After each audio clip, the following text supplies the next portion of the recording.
Jean-Pierre, how is Amélie doing these days? Oh, Amélie.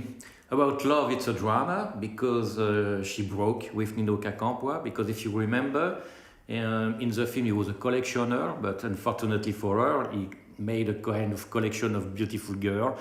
So after a while, they broke.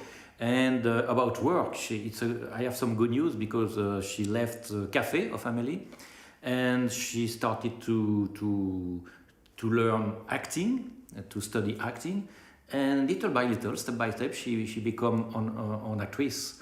And you could have seen her, I think, in Da Vinci something, or she played Coco Chanel something, and she changed her name. Now it's something like Audrey, something to kind of. So she's doing okay. No, she's okay. She's not a great actress, but she's okay. Were you surprised by the enthusiastic response that Amélie, got around the globe, not just in France? What do you think? No, Amélie was just the film I needed to make. And of course, you can't imagine when you write something very personal. I remember I was very depressed. I thought, oh my God, who is gonna be interested by this bullshit? Luckily, the success arrives little by little.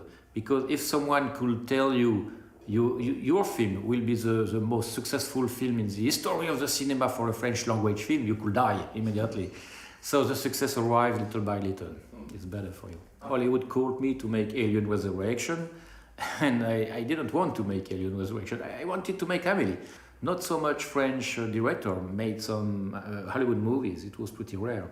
And especially because I stayed 20 months in LA, and LA is just a huge suburb. It's not a real city.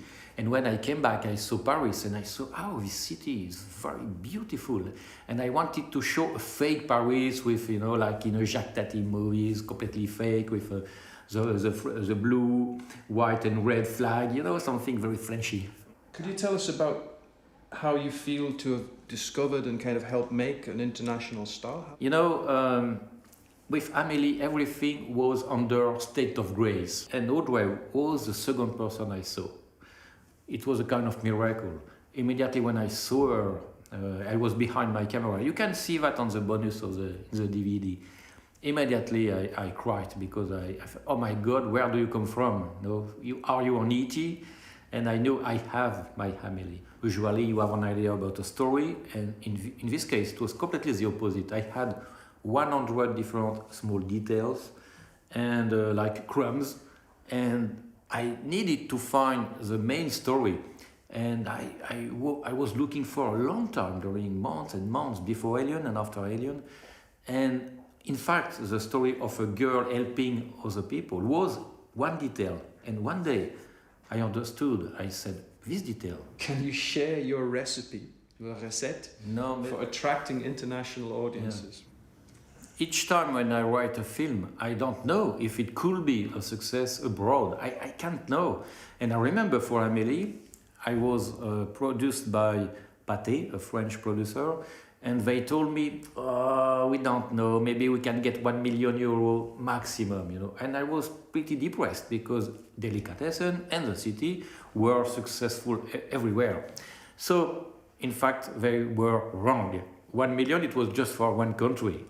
And it became such a huge success, probably because the story is very international. Everybody would like to help someone everywhere in the world, and probably because we speak about the small detail of the life, and everybody knows that in every country. What is our strength? What's the European strength? It depends if you want to make a huge audience to earn a lot of money, or if you want to make the most beautiful film you can make.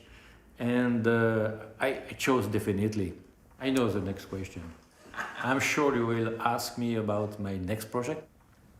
I would like to make an English film now, an American film, but with the same freedom I can have in France, because the word freedom is so important.